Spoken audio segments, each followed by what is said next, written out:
Pada video kali ini, Mimin akan menceritakan sebuah kisah nyata yang cukup menarik yang menceritakan tentang kehidupan seorang gadis yang terjebak dalam kesenangan sesaat. Baik, kita langsung simak saja kisah ceritanya. Gadis korban kesenangan semu. Begitulah judul kisah ini sebagaimana dinukil oleh Syekh Abdul Hamid Abid Al-Maslami. Suara HP terus berbunyi. Sementara itu, Muhammad tengah asyik-asyiknya tidur. Nada ringtone HP yang terus berdering itu telah memutus kenikmatan tidurnya. Dia buka matanya, dia lihat jam dinding yang dipasang di dekatnya.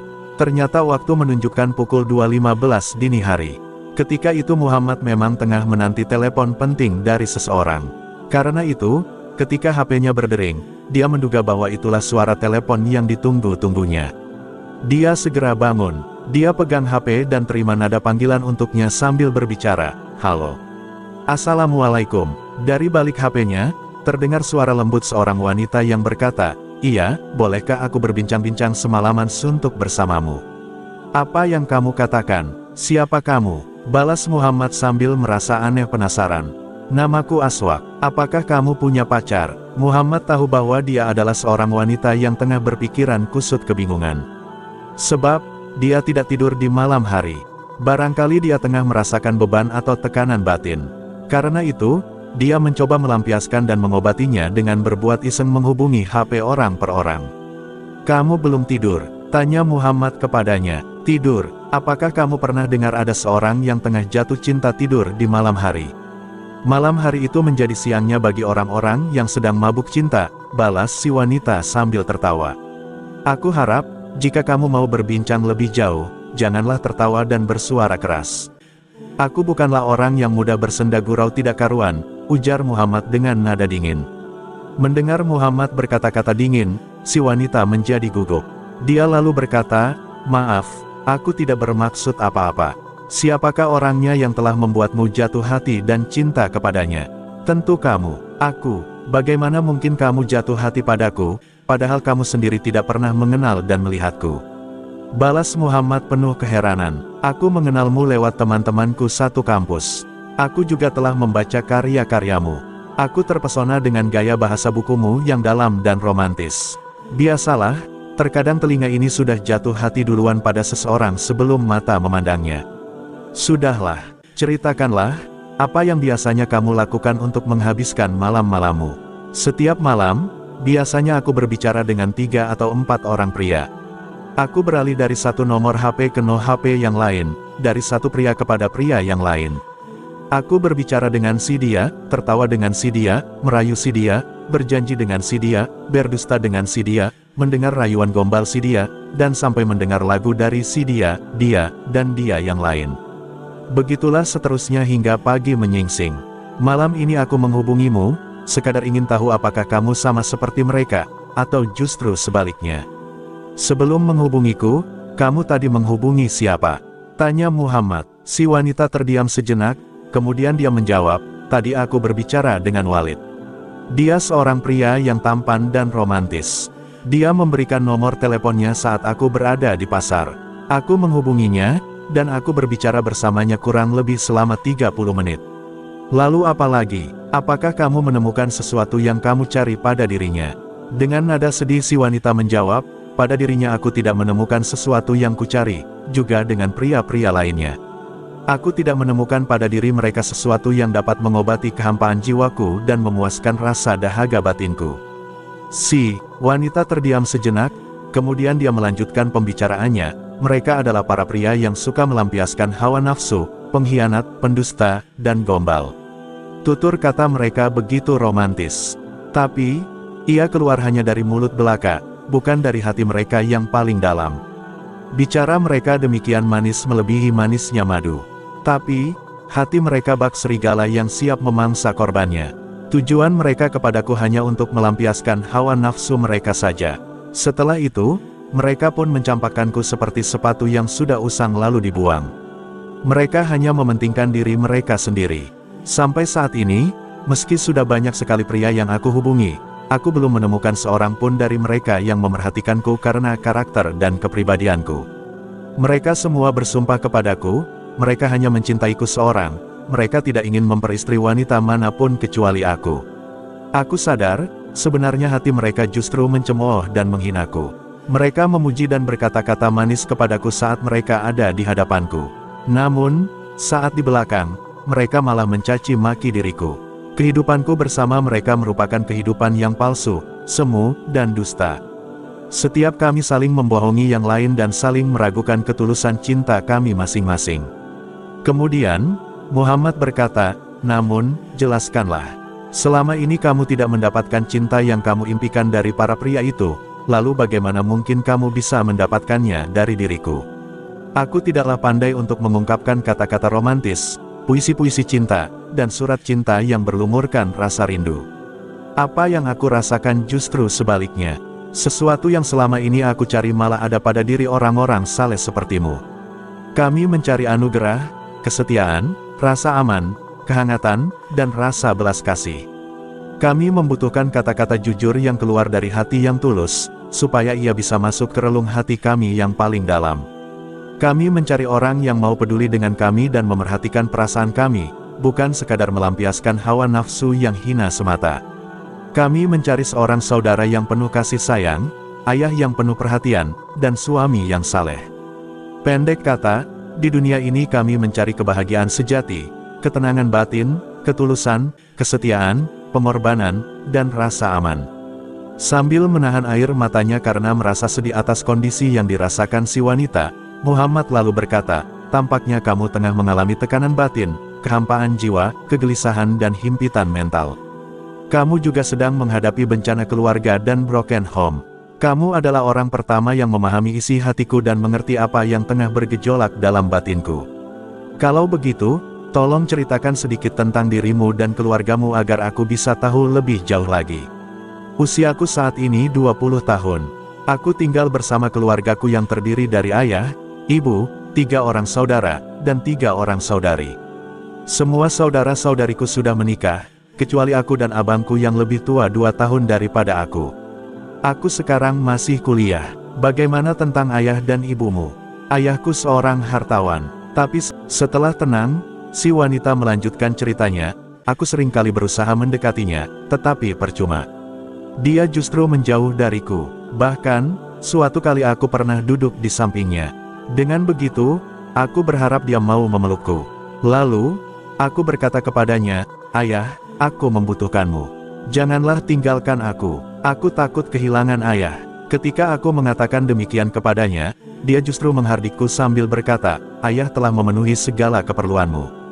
Di hadapanmu sudah tersaji makanan dan minuman yang paling enak, serta pakaian yang paling bagus. Ayah telah memberikanmu berbagai fasilitas hiburan modern. Lantas, apalagi yang kurang? Mendengar ayah berkata demikian, aku terdiam sejenak. Ketika itu aku berkhayal, jika saja aku bersuara lantang kepadanya dengan berkata, ayah, aku tidak membutuhkan minuman dan makanan yang enak-enak, pakaian yang bagus, atau fasilitas hiburan modern. Aku hanya butuh kasih sayang dan rasa nyaman dalam pelukan ayah. Aku hanya butuh cinta kasih. Karenanya, janganlah ayah menyia-nyiakanku. Saat aku sadar dari khayalanku, aku mendapati ayahku telah pergi meninggalkanku. Dia pergi untuk makan siang. Kemudian, Muhammad berkata kepadanya, sabar. Barangkali sejak kecil ayahmu tidak pernah merasakan indahnya kasih sayang dan peluk hangat orang tua.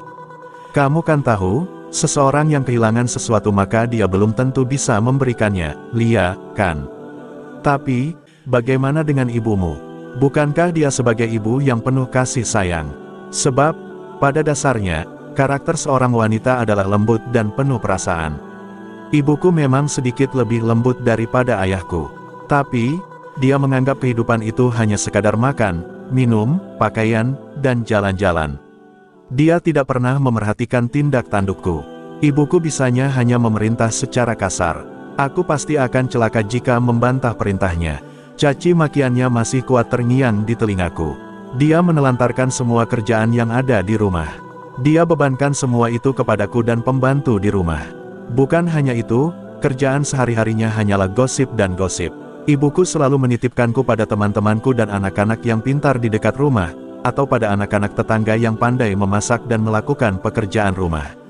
Sementara itu, ibuku justru banyak menghabiskan waktu untuk tidur, datang ke rumah-rumah tetangga atau saudara, atau menonton televisi.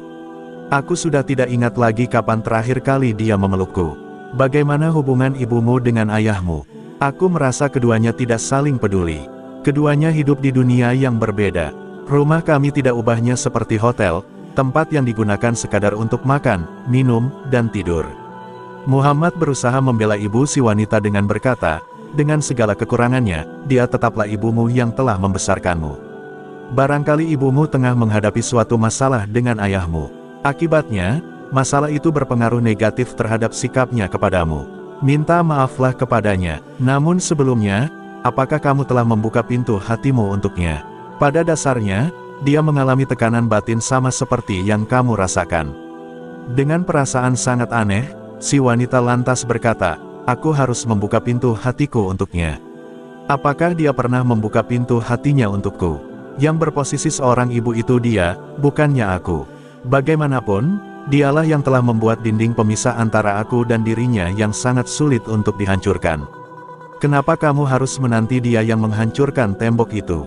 Kenapa bukan kamu saja yang terlebih dahulu menghancurkan sekat penghalang tersebut? Kamu tidak berusaha lebih ulet lagi untuk bisa berdekatan dengannya. Aku telah melakukannya. Suatu kali aku berusaha mendekati ibu. Aku sandarkan diriku dalam pelukannya. Dalam pelukannya aku menangis dan menangis. Tapi, dia justru menatapku aneh. Lalu aku katakan kepadanya, Ibu, saat ini batinku hancur. Jiwaku terluka, tetaplah bersamaku dan janganlah ibu tinggalkan aku sendirian. Aku ingin ibu selalu ada di dekatku. Dia melihatku dengan perasaan aneh. Dia letakkan tangannya di keningku sambil meraba-raba suhu panas badanku. Dia lalu berkata, apa yang kamu katakan? Mungkin kamu sedang sakit, dan imbasnya ke dalam pikiranmu. Jika kamu benar-benar sedang sakit, aku akan membebaskanmu dari berbagai pekerjaan rumah. Ucapannya itu sangat aneh. Ibuku lalu pergi sambil mengangkat HP-nya yang berdering. Dia berbicara dengan salah satu tetangganya. Aku lantas pergi meninggalkannya dan kembali ke kamarku. Hatiku terluka hingga aku pun meneteskan air mata. Setelah selesai bicara, si wanita menangis terseduh-sedan. Kemudian, Muhammad berusaha mengalihkan pembicaraan ke hal yang lainnya. Dia lantas bertanya, bagaimana dengan saudara-saudaramu? Sama saja, para saudara dan saudariku yang sudah menikah sibuk dengan diri mereka sendiri. Apabila aku berbicara kepada mereka tentang kondisi buruk yang aku alami, aku akan mendengar jawaban yang sudah biasa, kamu kurang apa lagi? Bersyukurlah kepada Rabb yang telah membuatmu hidup serba berkecukupan. Adapun saudaraku yang belum menikah sama seperti diriku yang kebingungan. Waktunya banyak dia habiskan bersama teman-temannya yang kurang baik.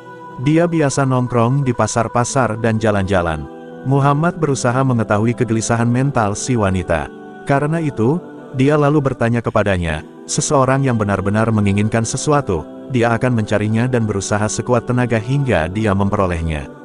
Dalam hal ini, kamu sangat merindukan kebahagiaan dan rasa nyaman yang dapat menopang dahaga batinmu. Lalu, apakah kamu telah mencari sungguh-sungguh kebahagiaan itu? Dengan nada tinggi, si wanita menjawab, Lia, aku telah mencarinya dalam berbagai hal, tapi aku tidak menemukannya. Aku mengenakan busana paling indah dan mewah yang berasal dari rumah mode busana dunia. Aku menduga bahwa kebahagiaan itu bisa aku rasakan saat orang-orang melihat, memuji, mengagumi, dan berdecak kagum dengan pakaianku itu. Namun, aku segera mendapatkan kenyataan pahit, semua itu hanyalah kebahagiaan semu. Kebahagiaan yang berlangsung hanya sejam saja, bahkan lebih singkat. Setelah itu, pakaian mewah yang aku duga bisa membawa kebahagiaan tersebut tidaklah berbeda dengan pakaian-pakaianku yang sudah lama. Kesedihan, kesempitan, dan kepahitan pun kembali menimpaku. Aku kembali merasa kesepian dan kesendirian yang menghempitku dari berbagai arah. Aku benar-benar merasakan itu meski di sekelilingku terdapat ratusan teman dan kawan. Aku mengira bahwa kebahagiaan bisa aku peroleh lewat jalan-jalan dan traveling dari satu negara ke negara lain, dari satu hotel ke hotel yang lain. Karena itu, aku bersama-sama orang tua dan keluarga jalan-jalan berkeliling dunia. Tapi, sekembalinya aku dari jalan-jalan, rasa gelisah dan dukaku pun kian bertambah. Aku juga menyangka bahwa kebahagiaan itu bisa aku dapat lewat mendengarkan lagu-lagu dan musik-musik. Karena itu, aku membeli sejumlah kaset berbagai jenis lagu termasuk barat. Sepanjang waktu aku mendengarkannya dengan harapan aku bisa menyelami makna kebahagiaan hakiki. Lewat lagu-lagu itu, aku juga ingin memuaskan dahaga batinku yang selama ini aku rasakan. Sayang, aku hanya merasakan kebahagiaan darinya hanya sesaat ketika lagu-lagu itu diputar. Setelah lagu-lagu itu selesai, kegelisahanku kian bertambah, api kebingungan menyala dalam jiwaku, dan diriku merasa semakin tertekan. Akhirnya, aku membakar semua kaset tersebut. Dengan harapan ia juga bisa membakar api kepiluan dalam jiwaku. Aku juga menduga bahwa kebahagiaan bisa diraih dengan menyaksikan berbagai sinetron dan film-film, serta beralih dari satu channel TV ke channel TV yang lain. Aku selalu menyaksikan acara TV lewat 30 channel yang berbeda. Aku lebih sering menonton sinetron-sinetron dan film-film yang bernuansa komedi. Aku menyangka bahwa kebahagiaan itu bisa aku dapat saat tertawa dan bercanda ria. Tapi kenyataannya, aku tidak merasakan kebahagiaan yang aku cari.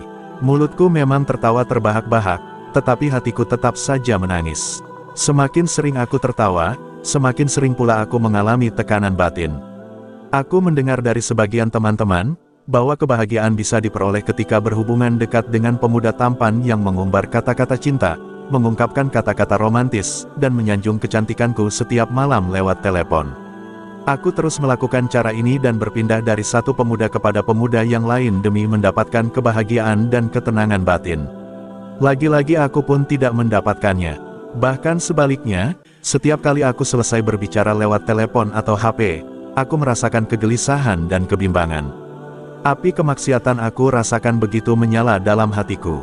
Aku masuk dalam kubangan pemikiran yang melelahkan dan kesesatan yang abadi. Aku merasa takut dengan masa depanku yang masih samar yang mengikuti bayang-bayangku. Seolah-olah aku tengah berlari dari satu kepedihan menuju kepedihan yang lain. Ketika itu si wanita diam sejenak, lalu dia melanjutkan bicaranya, "Karena itu, kalian harus memahami dan mengerti psikis kaum wanita yang selalu mengenakan pakaian seksi, merayu, dan tersenyum menggoda. Namun, di sini timbul pertanyaan yang sangat penting, yaitu apakah tekanan batin dan keretakan keluarga yang dialami seorang wanita bisa menjadi dalih yang membenarkan dirinya untuk bermaksiat kepada Rabb-nya, menjual harga dirinya, mencampakkan kehormatannya, dan menjajakan dirinya kepada setan-setan berbentuk manusia. Apakah ini menjadi solusi paling tepat atas masalah dan deritanya? Apakah caranya ini dapat mengubah kenyataan pahit dan menyedihkan yang dihadapinya? Aku akui, cara demikian tidaklah dapat mengobati kenyataan pahit yang sedang dialaminya.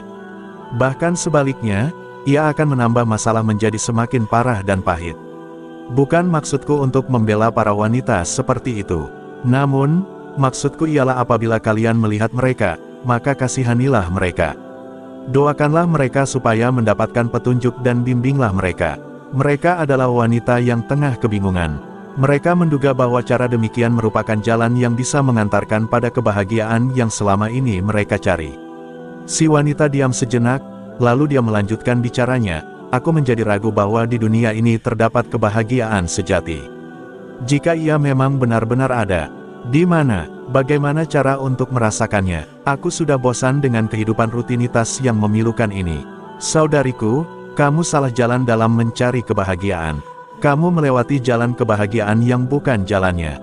Dengarkanlah, aku akan menyampaikan jalan menuju kebahagiaan yang sejati. Kebahagiaan sejati dapat kamu peroleh dengan berlindung kepada Allah dan bertadaruk kepadanya. Dirikanlah salat malam agar Dia mengangkat kesedihan dan kesulitan dari dirimu, mengobati lukamu, serta menghadirkan ketenangan dan kelapangan dalam hatimu. Saudariku, jika kamu mendambakan kebahagiaan, maka ketuklah pintu-pintu langit di siang dan malam hari daripada mengetuk para pria lewat telepon dan HP mereka. Saudariku, orang-orang banyak yang tidak memahami dirimu, menghargai dirimu, dan mengerti perasaanmu. Saat kamu meminta perlindungan kepada mereka, maka di antara mereka ada yang akan mengecewakanmu atau memanfaatkan dirimu. Ada juga di antara mereka yang mencari-cari kesempatan untuk berbagai tujuan dan kepentingan pribadinya yang hina. Di sisi lain, ada juga yang ingin membantumu, tetapi dia tidak bisa berbuat apa-apa. Saudariku, kamu tidak akan pernah mendapatkan obat dari penyakit, rasa dahaga, dan lapar batinmu kecuali menangis di hadapan Allah. Kamu tidak akan pernah merasakan ketenangan dan ketenteraman kecuali dengan berdiri di hadapannya guna bermunajat, menumpahkan segala isi hatimu yang terpendam, dan melepaskan segala keluh kesah masa lalurmu yang penuh dengan kelalaian. Kemudian, si wanita berkata, aku sering memikirkan hal demikian. Namun, rasa malas dan malu kepada Allah atas segala dosaku membuatku enggan melakukan hal tersebut. Sebab, bagaimana mungkin aku berlindung kepada Allah dan meminta pertolongan serta kemudahan kepadanya, sementara aku sendiri tidak menaatinya serta sering berbuat maksiat dan dosa. Subhanallah, Maha Suci Allah. Saudariku, orang-orang itu kalau sudah dibuat marah oleh seseorang dan apalagi dia berseberangan dengan mereka, tentu mereka akan marah kepadanya, tidak memperkenankannya, menentangnya, dan mereka akan meninggalkannya saat dia tengah menghadapi berbagai bencana dan musibah. Namun, hal itu berbeda dengan Allah. Allah tidak akan pernah menutup pintunya bagi siapapun meski dia telah berbuat dosa dan maksiat yang paling besar. Bahkan, ketika dia bertaubat dan kembali kepada Allah, maka dia akan membuka pintu rahmat-Nya serta menyambutnya dengan pintu ampunan. Bukan hanya itu, ketika seorang hamba tidak segera bertaubat kepada Allah, dia menangguhkan hukuman yang pantas baginya dan tidak segera menghukumnya. Allah justru menyerunya dan memotivasinya untuk segera bertaubat dan kembali kepadanya. Bukankah kamu tahu bahwa dalam sebuah hadits qudsi Allah telah berfirman, sesungguhnya aku, jin, dan manusia berada dalam berita yang besar. Aku memperlihatkan rasa cinta kepada mereka dengan nikmatku, padahal aku tidak membutuhkan mereka. Sementara itu, mereka memperlihatkan rasa benci kepadaku dengan berbagai kemaksiatan yang mereka lakukan, padahal mereka butuh kepadaku. Siapa di antara mereka yang mendatangiku, maka aku menerimanya sejak dari jauh. Siapa di antara mereka yang berpaling dariku, maka aku menyerunya dari dekat. Aku tidak menghalangi para pelaku maksiat dari rahmatku. Apabila mereka mau bertaubat kepadaku, maka akulah kekasih mereka, karena aku mencintai orang-orang yang selalu bertaubat dan menyucikan dirinya. Apabila mereka menjauh dariku, maka akulah tabib mereka. Aku akan menguji mereka dengan berbagai musibah demi membersihkan diri mereka dari segala dosa dan kesalahan mereka. Rahmatku mengalahkan amarahku, kelembutanku mengalahkan ancamanku, dan ampunanku mengalahkan sanksiku. Aku sangat sayang kepada para hamba-Ku jauh melebihi kasih sayang orang tua kepada anaknya. Selesai Muhammad menyampaikan hadits qudsi tersebut, pecahlah tangisan si wanita sambil berkata, betapa Allah sangat sayang kepada kita, betapa Allah sangat sayang kepada kita. Setelah si wanita tenang, Muhammad kembali melanjutkan bicaranya, saudariku, aku juga sama seperti kamu. Aku mencari kebahagiaan sejati di dunia ini. Namun, aku telah mendapatinya. Aku mendapatinya dengan cara menaati Allah, sehingga aku bisa hidup dekat dengan Allah dan berada di bawah bayang-bayang ridha-Nya. Aku mendapati kebahagiaan sejati dari berbagai jalan, bertaubat, memohon ampunan Allah, menangis karena ingat dosa saat menjelang subuh, bergaul dengan orang-orang saleh, mengikuti tangisan orang-orang yang bertaubat, rintihan orang-orang yang berdosa, permohonan ampunan orang-orang yang bermaksiat, khusyuk dan ruku, tunduk kepada Allah, berpuasa dan bangun malam, menjalankan segala perintah Sang Maharaja, membaca Al-Quran, dan meninggalkan sinetron-sinetron serta lagu-lagu yang melalaikanku dari akhirat. Saudariku, aku telah mencari cinta sejati. Aku mendapati bahwa jika orang-orang mencintai sesuatu mereka akan mengambilnya, apabila mereka memberi maka mereka akan menuntut dan merampasnya. Namun, Allah itu berbeda. Apabila Allah mencintai seorang hamba, Dia akan memberikan segala yang dibutuhkannya tanpa perhitungan.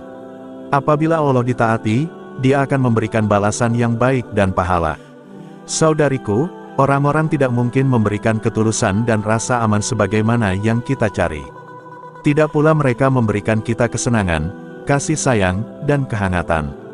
Sebab, setiap orang dari mereka sibuk dengan dirinya sendiri. Kebanyakan dari mereka tidak memiliki berbagai perasaan yang agung itu dan tidak mengetahui maknanya selain tidak merasakan keindahannya. Kalau keadaan mereka seperti demikian, mana mungkin mereka mampu memberikan perasaan-perasaan yang mulia itu kepada orang lain. Saudariku, kamu tidak akan menemukan seorang pun yang akan memberikanmu apa yang kamu cari kecuali Rabb-mu, Allah. Orang-orang itu memang biasanya sungkan membuka pintu mereka, sedangkan Allah senantiasa membuka pintunya bagi siapa saja yang meminta kepadanya. Di malam dan siang hari Dia membentangkan tangannya sambil menyeru para hambanya, kemarilah. Taatilah aku agar aku memenuhi segala kebutuhan kalian, serta memberikan kalian rasa aman, ketentraman, dan kehangatan. Hal ini sebagaimana ditegaskan dalam firman-Nya, apabila hamba-hambaku bertanya kepadamu, Muhammad, tentang aku, maka sesungguhnya aku dekat. Aku kabulkan permohonan orang yang berdoa apabila dia berdoa kepadaku. Hendaklah mereka itu memenuhi perintahku dan beriman kepadaku, agar mereka memperoleh kebenaran. QS, Al-Baqarah 2:186. Saudariku, kebahagiaan sejati tidak akan kamu dapatkan kecuali dengan hidup bersama Allah dan berada di bawah lindungannya. Sebab, semua orang merasakan dahaga batin. Dahaga ini tidak hanya terpuaskan oleh kasih sayang orang tua, belas kasih para saudara dan kerabat, cinta tulus seorang suami atau istri, dan persahabatan seorang teman. Semua itu hanya dapat menghilangkan dahaga sesaat saja, karena setiap orang sibuk dengan rasa dahaganya sendiri. Untuk selanjutnya, dia pun tidak bisa memberikan kepuasan total bagi dahaga orang lain. Sebaliknya, kepuasan batin secara penuh hanya bisa diperoleh dengan berlindung kepada Allah, hidup dengan cara menaatinya, serta berjalan di bawah naungan hidayah dan cahayanya. Kalau sudah melakukan semua itu, baru kamu akan merasakan kebahagiaan hakiki dan makna cinta sejati. Mengapa kamu tidak mencoba melewati jalan ini walaupun hanya sekali? Kalau kamu mencoba, kamu bakal merasakan perbedaan yang besar dan kamu akan melihat hasilnya pada dirimu sendiri. Si wanita lalu menjawab sambil mencucurkan air mata penyesalan, "Iya, kamu benar. Demi Allah, inilah jalan yang aku cari. Aku ingin sekali mendengarkan nasihat seperti ini sejak beberapa tahun yang lalu, supaya menyadarkanku dari kelalaian, mengeluarkan kegelisahan dan kegundahan dari hatiku, serta menunjukkanku jalan kebenaran." Muhammad segera berkata, "Kalau begitu, mari kita mulai melalui jalan ini sekarang juga." Waktu fajar telah tiba dan benang-benang fajar yang bercahaya mulai terang masuk ke alam sedikit demi sedikit. Itu suara azan mulai terdengar menggema di setiap tempat. Suara yang menggedor hati yang bingung dan jiwa yang gelisah agar kembali kepada Rabb-Nya. Itulah tanda-tanda salat subuh yang penuh kehangatan dan kelembutan menyerumu, "Kembalilah kepada Rabb-Mu, kembalilah kepada penolongmu. Segeralah buka lembaran hidup baru. Jadikanlah waktu fajar ini sebagai hari kelahiranmu yang baru. Hendaklah hal baru yang kamu mulai dalam hidupmu ini yaitu salat subuh yang kamu hadapkan dirimu kepadanya, menumpahkan segala isi hatimu, serta melepaskan berbagai keluh kesah atas kemaksiatan dan dosa-dosa di masa lalu. Aku berharap setelah 2 pekan dari sekarang kamu menghubungiku. Aku ingin tahu apakah dalam jangka waktu sekian kamu telah merasakan kebahagiaan sejati atau belum." Kemudian Muhammad menutup HP-nya. Setelah 2 pekan berlalu dan sesuai dengan waktu yang disepakati, si wanita menghubungi Muhammad. Intonasi suaranya menunjukkan keceriaan dan kebahagiaan. Dia lantas berkata, "Akhirnya aku mendapati kebahagiaan sejati, rasa nyaman, dan ketenangan batin yang selama ini aku cari. Akhirnya aku bisa juga meminum air ketenteraman hati yang selama ini aku haus dengannya, dan memandikan jiwaku dengan air mata taubat. Hasilnya, jiwaku merasakan kebahagiaan yang luar biasa. Aku sudah bisa mengobati hatiku yang terluka dengan balutan taubat sehingga ia pun segera sembuh. Sekarang aku yakin bahwa tiada kebahagiaan sejati kecuali dengan cara menaati Allah. Selain itu, maka ia merupakan kebahagiaan yang bersifat fata morgana, menipu, dan semu yang cepat hilang. Aku meminta kepadamu sesuatu yang ringan, tolong kamu sebarkan kisahku ini secara lengkap. Sebab, banyak sekali para remaja kaum Hawa yang merasa gelisah dan bingung seperti diriku ini. Semoga lewat kisah ini Allah menunjukkan mereka kepada jalan yang lurus. Mudah-mudahan harapanmu itu segera menjadi kenyataan," balas Muhammad mengakhiri pembicaraannya. "Semoga bermanfaat. Amin ya Rabbal Alamin."